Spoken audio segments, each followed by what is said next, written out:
말씀 보겠습니다. 창세기 50장입니다. 창세기 50장 15절에서 21절까지의 말씀을 보겠습니다. 창세기 50장 15절에서 21절까지의 말씀 다같이 봉독하겠습니다. 요셉의 형제들이 그들의 아버지가 죽었음을 보고 말하되 요셉이 혹시 우리를 미워하여 우리가 그에게 행한 모든 악을 다 갚지나 아니할까 하고 요셉에게 말을 전하여 이르되 당신의 아버지가 돌아가시기 전에 명령하여 이르시기를 너희는 이같이 요셉에게 이르라 내 형들이 내게 악을 행하였을지라도 이제 바라건대 그들의 허물과 죄를 용서하라 하셨나니 당신 아버지의 하나님의 종들인 우리 죄를 이제 용서하소서 하매 요셉이 그들이 그에게 하는 말을 들을 때 울었더라. 그의 형들이 또 친히 와서 요셉의 앞에 엎드려 이르되 우리는 당신의 종들이니이다. 요셉이 그들에게 이르되 두려워하지 마소서. 내가 하나님을 대신하리이까? 당신들은 나를 해하려 하였으나 하나님은 그것을 선으로 바꾸사 오늘과 같이 많은 백성의 생명을 구원하게 하시려 하셨나니 당신들은 두려워하지 마소서. 내가 당신들과 당신들의 자녀를 기르리이다 하고 그들을 간곡한 말로 위로하였더라. 아멘.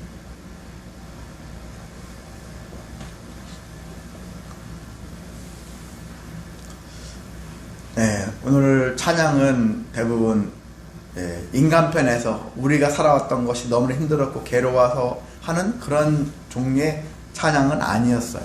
오늘 찬양은 전적으로 다 주님께만 영광 돌립니다. 우리가 본연의 가장 중요한 사명이 주님께 영광 돌리는 사명이잖아요. 그것도 제일 중요한 일인데 제일 마지막 예배 찬양을 무엇으로 준비할까 하다가 그래요. 우리 인간상도 제일 힘들죠. 여러 가지로. 찬양을 통해서 위로도 받고 싶고 권면도 받고 싶고 근데 이 모든 것들은 시각이 나의 중심인데 마무리를 내가 아닌 주님을 향하는 것이 더 합당하지 않겠는가 그런 생각이 들었습니다.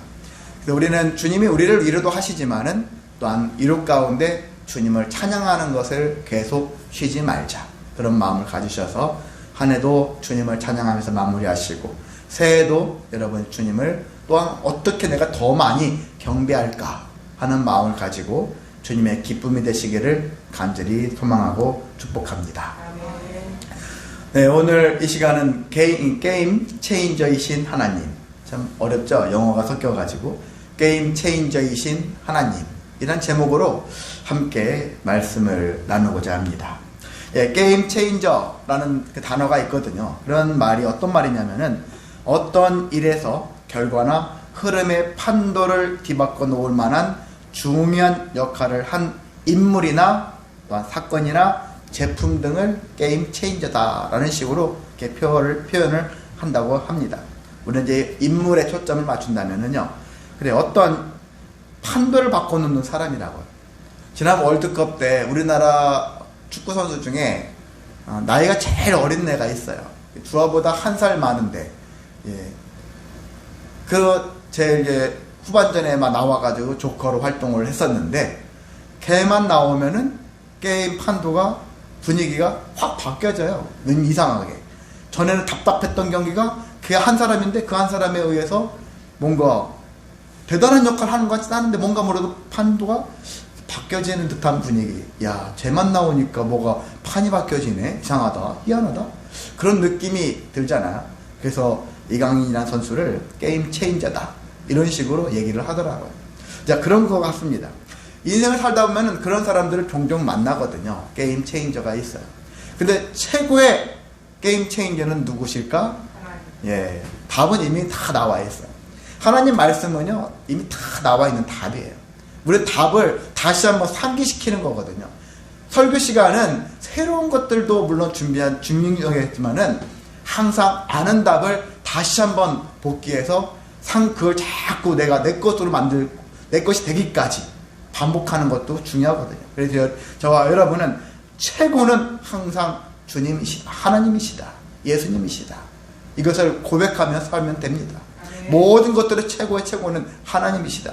하나님을 능가하는 건 절대 없다라는 것들을 생각하시면 되겠습니다. 네, 맞습니다. 하나님은 최고의 게임 체인저 맞습니다. 이 세상에 있는 모든 것들 하나님이 손대시면 판도가 다 바뀌어져요. 흐름이 다 바뀌어집니다. 하나님이 손대시면 바뀌어지신다라는 것입니다.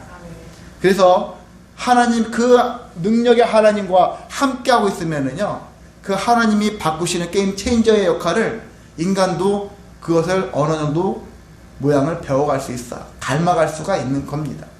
그래서 제대로 된 신앙생활을 가진 사람들 있죠. 온전한 신앙생활을 가진 그런 신앙인들이, 제가 말하는 것은 막 이상한 신앙생활을 가진 사람들 많거든요. 교회 다니면서 너무 막 한쪽에 치우친 극단적인 그 신앙을 가진 자들을 얘기하는 건 아니에요. 정말 하나님이 보셨을 때 말씀에 합당한 신앙을 가진 자들을 좀 보통 얘기를 하고 있는데, 그러한 인생을 사는 사람들에게는 정말 게임 체인저의 그 역할들을 감당할 수 있는 힘이 있다는 것입니다. 요셉은 바로 그런 사람이었어요. 왜? 요셉은 어릴 적부터 힘들었을 때 하나님을 만났고 하나님과 동행하면서 형통이라는 걸 배웠잖아요. 그래서 요셉이 있으면 형통해져요. 요셉만 있으면 그 주변이 형통해져요. 요셉만 형통한 것이 아니라 요셉으로 인해서 주변 분위기가 한번 공기의 흐름이 바뀌어져요. 그런 분위기. 그래서 참 저한테는 없는 그런 분위기인데, 나만 가면 다 뭐가 망하고 막 그런 것들 있잖아요. 여러분들 가보면, 살다 보면은 나만 가면은 단체가 없어지고, 나만 가면은 조직이 깨지고, 나만 가면은 이런 식의 삶도 그런 것도 있거든요. 근데 가끔 보면은 그런 것도 있지만 나만 가면 화려해지고 나만 가면 풍성해지는 그런 경우도 있다는 것입니다. 그 우리가 성도로 살 때 다 똑같을 수는 없지만 그래도 내가 있음으로 인해서 이 조직이 활성화가 이루어질 수 있는 삶, 우리는 충분히 해낼 수가 있어요.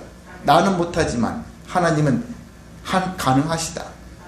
하나님을 잘 배우고 하나님 말씀대로 우리가 준행하다 보면은 나도 하나님을 닮아서 게임 체인저의 역할을, 엄청 거대한 거 아니어도 되지 않습니까? 집안 분위기도 바꿀 수 있지 않습니까? 직장, 그 조그만 직장 내에서도 바꿔나갈 수 있고, 교회 공동체 안에서도 얼마든지 우리가 바꿔나갈 수 있거든요.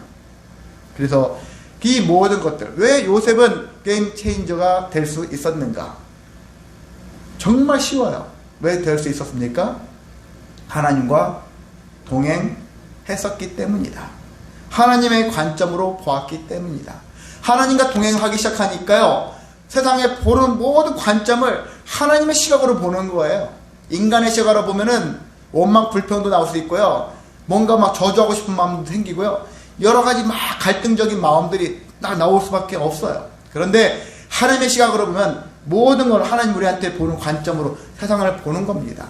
이런 관점에서 보게 되어지니까 그 훈련을 하니까요, 그가 참아낼 줄도 알고 견딜 수 있고, 또 옳은 소리도 할 줄도 알고, 때로는 잠잠히 있을 수도 있고, 상황에 맞춰서 그 역할들을 감당할 수 있는 힘을 갖게 된다는 것입니다. 한 예로 우리가 누군가한테 상처를 받아봐요. 그 사람한테 지속적으로 계속된 상처를 받게 되어지면은 우리는 한쪽에 지금은 내가 힘이 없으니까, 보니까요, 얼마 전에 어떤 드라마에 보니까 복수는 누가 한다고요?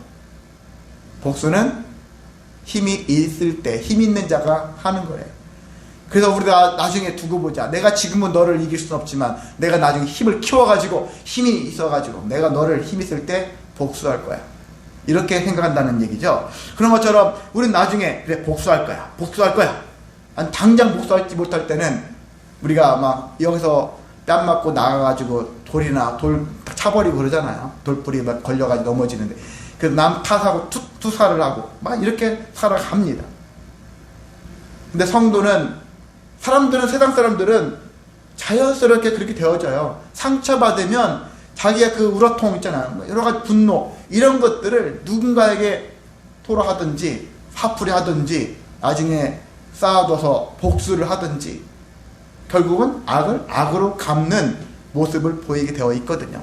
상처를 받으면 그렇게 되어 있습니다. 그 여러분이 상처 주는 것, 여러분도 상처를 받아서 아시지만 상처를 주지 않으려고 몸부림쳐야 돼요. 상처 주는 거 너무 쉽게 생각하면 안 됩니다. 그냥 저 사람이 나 상처 받았어, 야 그까짓 거 가지고 상처 받니? 이렇게 말하기 전에 아, 저 사람은 이것 가지고도 상처를 받는 사람이구나 생각하면서 내가 좀 더 조심해야 되겠구나, 이런 마음을 품어야 하는 것입니다. 그래서 이렇게 상처를 받으면 대부분 이런 반응이 나올 때 우리는 성도잖아요. 하나님의 자녀로서 조금 더 다른 방식으로 이것을 대응할 필요가 있습니다. 세상이 가는 뻔한 방식은, 그 뻔한 방식을 성도도 똑같이 뻔한 방식으로 가봐요. 믿는 자나 안 믿는 자나 똑같아. 오히려 믿는 자가 이걸 더 얻어먹게 되어 있습니다. 너희는 믿는다 하면서 우리랑 똑같냐? 그거는 별것도 아닌 말 같지만은 엄청난 우리를 모욕하는 말이 될 수 있는 것이거든요. 믿는 자는 달라야 되잖아요. 다르라고 되어 있는데 신앙생활하면 변화되어져서 세상에 살았던 그 시절을 벗어버리고 새로운 인생을 살아가기 위해서 바뀌어진 모습으로, 변화된 모습으로 살아가야 되는데 옛날이나 지금은 똑같아. 아니면 옛날보다 더 이기적이야. 이런 소리 들어봐요. 그게 좋은 모습은 결코 아닙니다.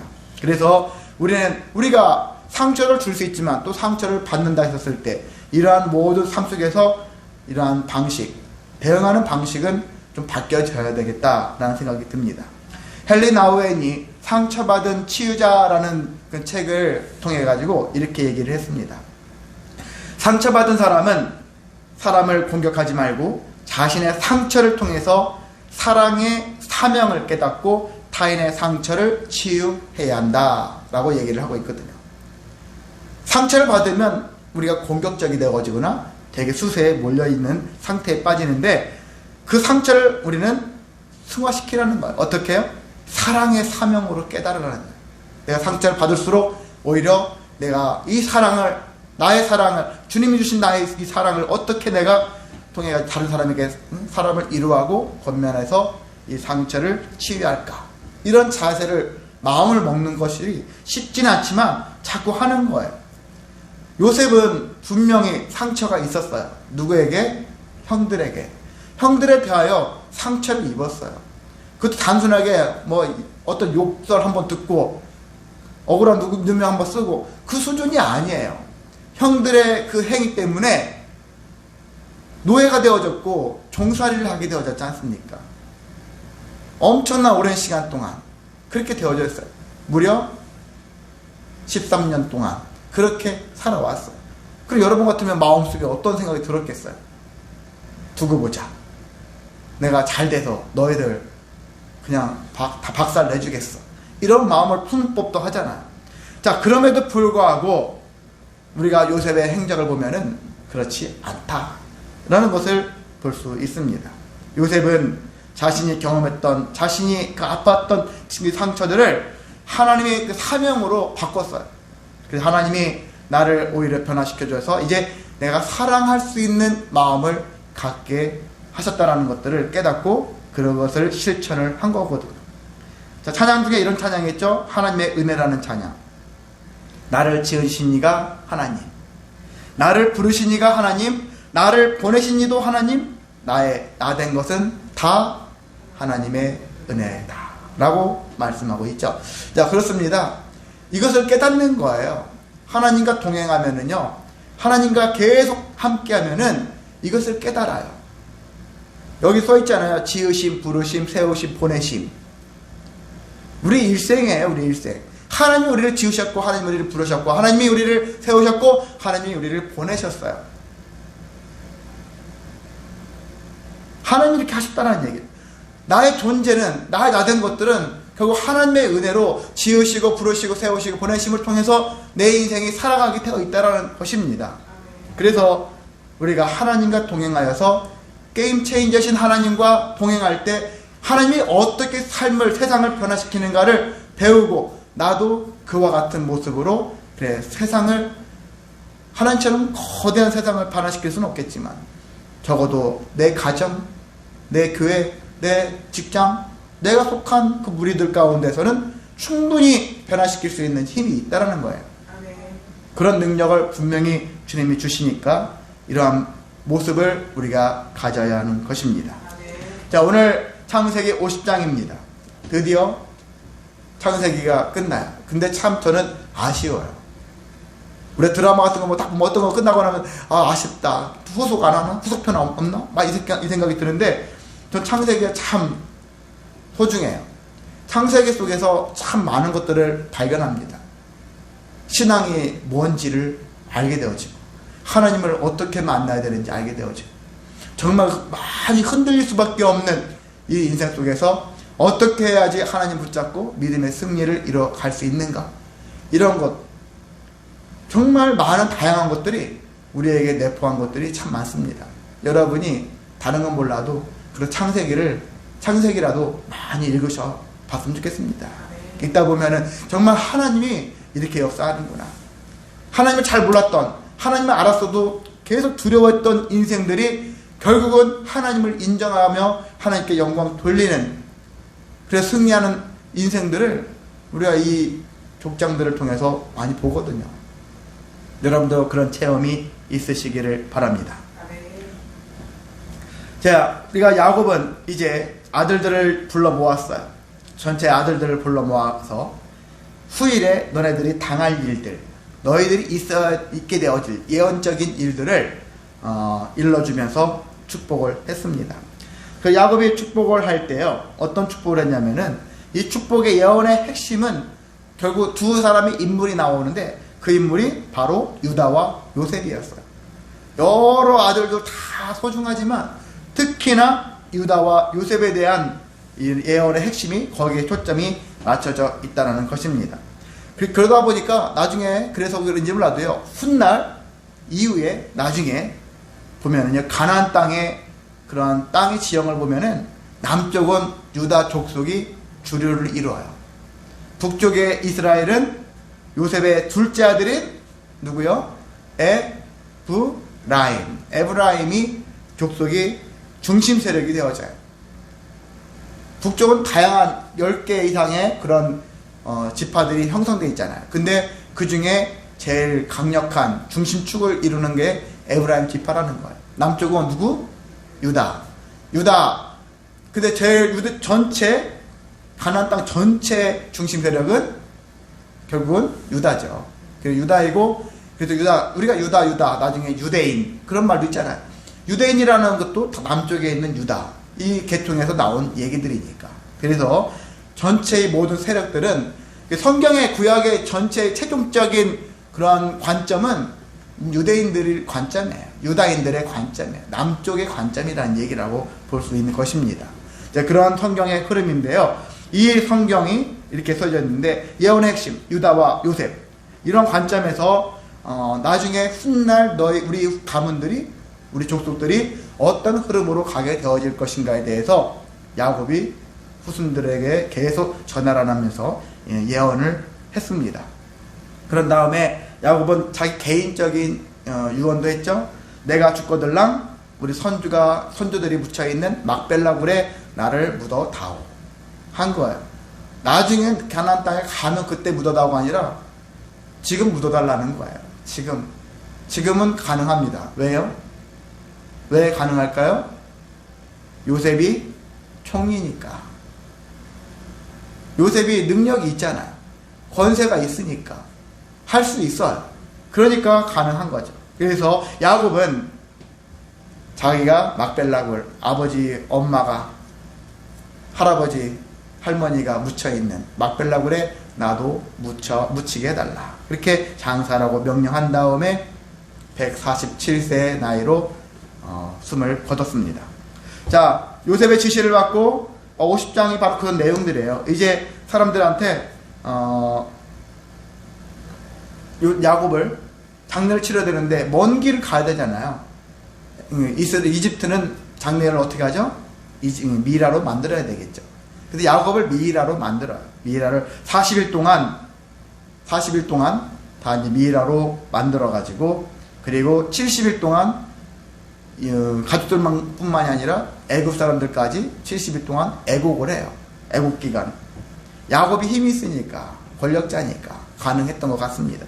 그래서 70일 동안 엄청나게 큰 기간 동안에 애곡을 한 다음에 그래서 요셉이 이제 바로에게 가서 아버지의 유언대로 가나안 땅 막벨라굴에 장례를 하고 싶다 라고 하니까 왕이 허락을 하죠. 그래서 그 가족들만 간 게 아니라 성경에 보면은요 많이 갔어요. 바로의 모든 신하와 원로와 애굽 땅의 모든 원로들도 참여를 했다 할 정도로 성대한 거예요. 요셉의 권세가 느껴져요. 그래서 성경에 보면 나중에 야곱이 장례를 치르는데 사람들이 뭐야 누가 죽었는데? 그러는 거야. 누가 죽었길래 엄청나게 많은 그것도 되게 높은 양반들 귀족들이 와가지고 장례식에 참여하니까 도대체 누가 죽은 거야? 그럴 수 있는 거예요. 근데 그런 부분들이 성경에도 나와 있거든요. 그래서 11절에 보면 아벨 미스라임이라고 얘기합니다. 사람들이 애국인들이 곡한다 라는 뜻을 갖고 있어서 이런 식으로 그래서 요셉의 그래서 부모님 입장에서는 자식이 세상에서 좀 높은 관직에 있었으면 은근 좋아하죠. 명절 되면 선물 들어오고 뭐 들어가면 그것을 좀 재미가 있죠. 그런 재미. 자, 하여튼 그런 얘기들이 있는데 그건 중요하지 않고요. 자, 장례를 이제 끝냈어요. 모든 장례를 마쳤어요. 14절까지 마쳤습니다. 마쳤는데 모든 것들이 해결됐구나 라고 마음을 확 놓을 법도 한데 그때부터 긴장한 사람들이 있었어요. 아버지 장례가 다 끝난 뒤부터 긴장한 사람들. 누구요? 형들이 긴장하기 시작합니다. 이제 요셉이 과연 우리를 가만 놔둘까?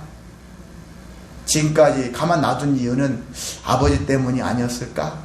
아버지가 살아 계시니까 형제간의 동족 상잔의 비극 그런 것처럼 그런 일이 일어나지 않게 아버지 앞에서 우리들을 막 이렇게 험하게 다루면 불효하는 것도 마찬가지니까 형이 요셉이 참고 있었을 거야 이런 생각을 가졌던 거겠죠. 근데 아버지가 죽었으니 이제 요셉의 눈에는 장애물이 없어요.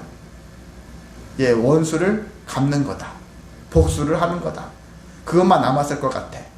그런 생각이 들었던 거예요. 그러니까 형들이 겁이 확 나는 거예요. 두려움이 확 들어옵니다. 그래서 요셉한테 가서 뭘 얘기합니까? 아버지를 팔아요. 아버지가 생전에 어떻게 했습니까? 17절에 아버지가 그래 요셉에게 너한테 이렇게 얘기했어 하면서 내게 악을 행하였을지라도 형들에게 그래 그들을 용서하라고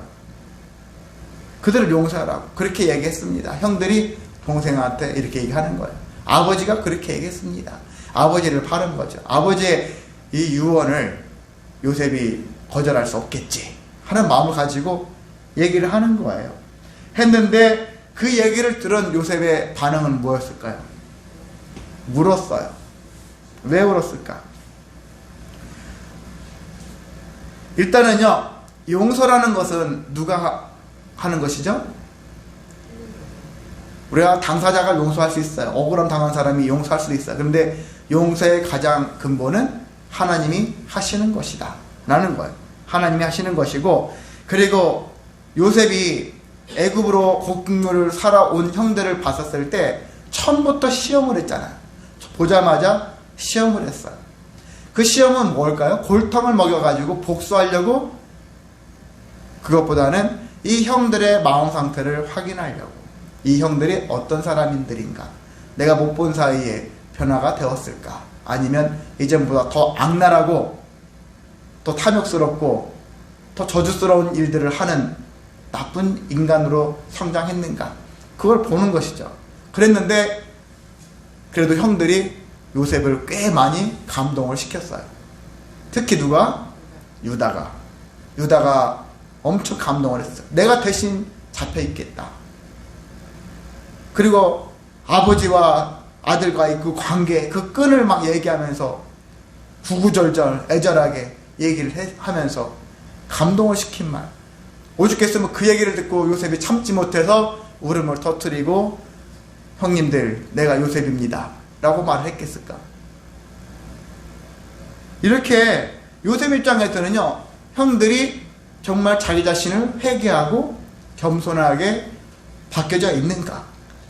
요셉은 그런 관점으로 본 거예요.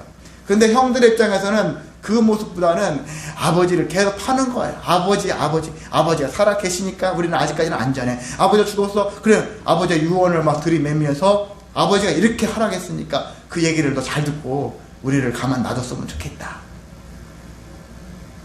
요셉 입장에서는 그래서 울은 이유가 안타까움인 거예요. 나는 당신들을 그래 여기 용서하는 것은 내가 용서하는 건 아니, 그럼 문제는 내가 하는 건 아니겠지만은 일단 두려워하지는 마시라고. 아버지 때문에 당신들을 가만 놔두는 것도 아니고 나는 당신들이 잘 변화되어졌기 때문에. 그리고 중요한 것은 20절에 당신들은 나를 해하려겠지만은 하나님께서는 그것을 어떻게 바꿨다고요? 선으로 바꾸셨다. 그래서 하나님을 뭐라 했어요? 제가 제목에 게임 체인저시다. 선으로 바꾸시는 게임 체인저시다. 여러분이 판도를 바꾸는 건 중요한데요, 어떻게 바꿀 거냐? 악을 선으로 바꿀 거냐? 선을 악으로 바꿀 거냐? 악을 악으로 바꿀 거냐? 선을 선으로 할 거냐? 여러 가지 경우의 수들이 있지 않습니까? 우리는 결과는 항상 선으로 바꿀 수 있는 힘이 있어야 한다는 것입니다. 선으로 바꿀 수 있는 것. 그래서 하나님은 당신들은 악하겠지만 하나님은 선하게 바꾸셔가지고 우리가 이렇게 한 가정을 이루고 한 가족으로 살아갈 수 있지 않습니까? 하나님 덕분입니다. 하나님이 하셨습니다. 이렇게 요셉이 형들을 가르쳐요. 신앙의 가르침에 어떻게 보면 하나님이 하신 겁니다. 하나님은 이렇게 하나님과 동행하다 보면은 이런 일들을 우리가 많이 경험할 수 있습니다. 그래 두려워하지 마세요. 하나님이 하신 일에 내가 어찌 악을 들이대길 수 있겠습니까? 악을 악으로 갚지 않겠습니다. 하나님은 악을 선으로 갚으셨기 때문에 나도 하나님과 동행하는 입장에서 나도 악을 선으로 갚겠습니다. 그래서 어떻게 갚았어요? 제일 아래쪽에 21절에 내가 당신들과 당신들의 자녀를 기르겠다. 양육하겠다라는 거예요. 우리가 한 사람을 대신 키우는 것도 얼마나 힘듭니까? 누가 어떤 한 사람도 우리 집에서 양육시키는 것도 얼마나 힘드니까. 근데 한 명도 아니고 당신들과 당신들의 자녀, 지금 여기 온 사람들 몇 명이에요? 야곱은 죽었으니까 야곱을 빼고 나머지 치면은 65명은 될 거 아니에요. 65명. 그 이후에도 자식도 낳았을지 모르겠지만은요, 엄청나게 많은 사람들을 내가 기르겠다, 양육하겠다. 엄청난 부담스러운 일이거든요. 요셉이니까, 총리니까, 총리여도 안 할 사람은 안 해요. 할 사람은 하고요, 안 할 사람은 안 해요. 그 사람이 높다고, 그 사람이 많이 가졌다고 할 것 같아요? 안 합니다. 안 할 사람은 안 해요. 친히 자기가 담당한다는 부담스럽거든요. 어떻게 보면 높이 올라갈수록요, 사람들은 그렇게 생각할 수 있어요. 내 주변에 가족이 없었으면. 왜냐면 가족들이 나한테 청탁하는 일이 너무 많거든. 부탁하는 게 너무 많아요. 내가 많이 가졌어. 나를 막 의지해가지고 돈 좀 꺼달라. 내가 높아졌어. 나를 통해가지고 문제 해결해달라. 이런 사람들이 많거든요. 그럼 가족들이 없었으면 좋겠어. 야곱이 총리잖아요. 엄청 높은 위치에 있는 사람인데 가족이라는 것은 자기한테는 귀찮은 존재일 수 있어요. 그런데 내가 다 기르겠다. 내가 다 안고 가겠다. 다 양육하겠다. 이런 엄청난 마음을 품는 것, 요셉이니까 가능할 수 있다는 거예요. 요셉이니까 가능하지만 한편으로 하나님과 동행한 사람이니까 가능할 수 있다는 것입니다. 하나님과 동행하는 자는 이러한 자세가 있어야 한다는 것이죠. 내 것만, 내 유익만 바라고 추구하는 삶이 아니라 다른 사람들까지도 내가 다 수용할 수 있는, 포용할 수 있는 힘을 갖춰야 하는 것이 바로 게임 체인저의 모습이라고 할 수 있습니다. 하나님은 우리에게 그렇게 임하셨거든요. 우리의 모든 것들을 다 안으셨어요. 우리가 죄를 지음에도 불구하고 여전히 우리를 자녀다, 너는 여전히 그래도 내 자녀야 라고 품어주십니다. 우리가 계속 회개하고 주님께 계속 동행하기를 원한다면 주님은 계속 우리를 품어주시거든요. 근데 우리는 한번 내 눈에 눈밖에 나면 얄짤없잖아요. 계속 의심하고 내가 너랑 도무지 할 수 없겠다. 이것이 우리의 모습이라면 하나님은 여전히 끝까지 우리랑 함께 하시고 있다. 게임 체인저로서 우리의 인생을 계속 변화시켜 주시고 이 세상의 모든 판도도 계속 변화시켜 주십니다. 때로는 우리 눈에 봤을 때는 세상이 이상하게 흘러가는 것 같아, 이렇게 볼 수 있어요. 그것은요, 하나님이 그렇게 만드신 경우도 있고 사람들이 악랄하기 때문에, 죄가 많기 때문에 그렇게 바뀌어질 수도 있어요. 근데 어찌 되었든 간에 하나님은 최종적으로 우리를 선하게 이끄신다는 것입니다. 그래서 우리가 기대할 것은 그게 최고의 기대라는 거예요. 비록 현재 내 삶은 악해, 악한 환경들이 너무나 많아. 그렇다 할지라도 하나님은 악을 선으로 만드실 것이니까 우리는 끝까지 하나님과 동행하여서, 그래서 하나님이 악을 선으로 만드실 그때까지 인내하고 버티고 감당해서 선의 삶을 우리가 누릴 수 있다는 것이거든요. 우리는 그렇게 살 수 있습니다. 지난 한 해 동안 여러분 악한 일이 많았어요. 너무나 많았어요. 세상에도 많았고요, 나라에도 많고, 지역도 많고, 우리 주변에 많고, 가정 안에도 있었고, 또 교회 안에도 있었어요. 여러 가지. 악으로 치다면 진짜 그 악 때문에 힘든 일도 참 너무나 많았다. 그렇지만 하나님께서는 그 악을 선으로 갚고 계십니다. 여전히 갚고 계시고 내년에도 더 풍성하게 갚아주실 거로 믿습니다. 거기에 맞춰서 우리도 하나님의 게임 체인저 그 영향을 받아서 그 역할을 감당해냈으면 좋겠습니다. 나만 살기 위해서 몸부림치는 삶이 아니라 나와 함께하는 공동체를 위해서 더 헌신하고 수고하여서, 그래서 하나님의 기쁨이 되시고 그리고 하나님께 영광 돌리는 저와 여러분 되시기를 주님의 이름으로 소망하고 축복합니다. 기도하겠습니다. 사랑 많으신 하나님 아버지, 감사를 드립니다. 우리가 지난 인생들을 돌이키면서 참 하나님 말씀대로 살아오지 못한 일들이 많았는데 우리가 다시 말씀을 통해서 하나님을 기뻐 찬양하는 것이 우리의 삶이고, 그것을 통해서 우리의 삶이 새롭게 변화되어질 수 있다는 사실도 오늘을 통해서 또한 배웠습니다. 하나님, 우리가 하나님을 믿는 이유가 무엇인지 다시 깨닫게 해주시고, 그래서 하나님을 통하여 내년도 우리가 소망하며 더 결단하여 헌신하여 충성하여 하나님 뜻대로 살아갈 수 있도록 인도해 주시고, 정말 이 세상의 모든 판도를 바꿔나가시는 하나님을 닮아서 우리도 우리의 공동체를 변화시킬 수 있는 능력을 부어주셔서 하나님 뜻대로 살아낼 수 있게 도와주시고 모두가 믿음의 승리를 이루며 살게 하여 주옵소서. 하나님, 지난 1년 동안 여러 가지 힘든 가운데서도 믿음을 떠나지 않고 여기까지 함께 해준 모든 성도들을 기억해 주셔서 하나님 이루어 주옵소서, 권면해 주옵소서. 그래서 충만케 도와주시고 또 소망이 끊어지지 않도록 인도해 주셔서 늘 간구하고 부르짖을 때 놀랍게 역사되게 하여 주옵소서. 하나님께서 이 한 해도 힘주신 것처럼 새해에도 보다 더욱더 능력의 삶으로 나아갈 수 있도록 우리를 믿음을 붙잡아 주시고 영광 돌릴 수 있도록 인도해 주옵소서. 방송으로도 함께 예배하는 아버지 하나님 모든 성도들의 삶도 기억해 주셔서 그들이 끊임없이 주님과 동행하여 하나님과 합력해 선을 이룰 수 있는 놀라운 삶을 통하여 모두가 변화되어질 수 있도록 인도해 주옵소서. 함께 해주시기를 원하며 예수님의 이름으로 기도하옵나이다. 아멘.